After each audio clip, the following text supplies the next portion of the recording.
What's wrong with chocolate? Is it non-spiritual?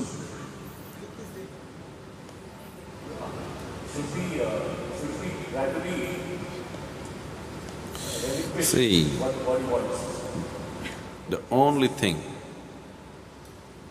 that you need to relinquish is your unawareness. The only thing, the only and only thing that you need to relinquish is your unawareness, because that is the source of all ignorance. Poor chocolate, what did it do? For many people, that's the only pleasure they have in their life. You want to take that away? Please don't do such things. The reason why most thinking people in the world, people who are capable of some coherent thought, they all have allergy for spirituality, is simply because this kind of spirituality was spread. If you want to be spiritual, you should not eat properly. If you want to be spiritual, you should not dress properly. If you want to be spiritual, you should not stand on two legs. One leg should be standing, another should be pointing at the sky. They set such conditions. These conditions are just highly egoistic. See, somebody never had the urge to eat a chocolate, so he did not eat chocolate. That's different. You giving up chocolate doesn't make you any spiritual. Now, if I don't eat a chocolate for 10 years, I will not think about it. But if there's a chocolate in front of me, I will be the last person to hesitate eating it. What's the problem? Because the chocolate is not going to take away my spirituality. If my spirituality is so fragile that a chocolate can take it away, will it take me through life and death? Yes, if my spirituality is so fragile that a piece of chocolate can take it away, how to pass through death? Aware.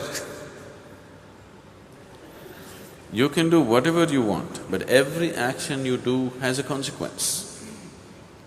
Suppose you go on a chocolate diet, you know what happens. So that will happen. It's got nothing to do with spirituality, but other things will happen. So if you go on whiskey instead of water, then what has to happen will happen. Now, you are not in that condition, you are not in that level of heightened awareness where you can be totally drunk and still be 100% aware. You are not in such a condition. Even without a drink, you are unaware, isn't it? Even without a drink, you are unaware. When that's in your condition, I think it's better you don't drink. There are people, there are yogis, certain types of yogis, tantrics.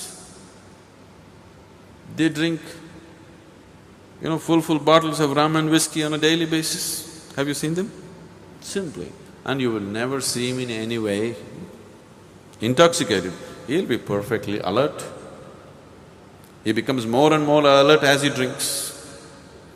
Now he's put in years and years of sadhana, he's put his whole life into that. And now he is testing himself out. He wants to drink 2 full bottles of whiskey and still stay alert, absolutely aware. There are people like that. You are not in that condition, so don't take that path. Usually people who try this, if 100 people try this kind of path, 99 people just become drunkards. One person may pass if he has the right kind of guidance around him. So when your condition is such that even without intoxication you're not aware, you cannot afford intoxication and become even less aware, isn't it? You cannot afford it. Is whiskey against spirituality? Whiskey is not against spirituality. Unawareness is against spirituality. With whiskey you're becoming unaware, so whiskey is against spirituality. Understand? If you could be aware, it's okay. Instead of going on wine, it's better to go on D-wine, you know.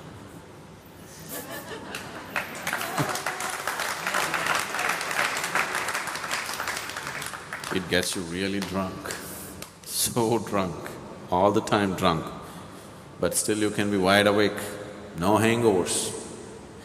All the time I'm drunk, never a hangover. And it doesn't cost anything. And it's available in unbounded proportions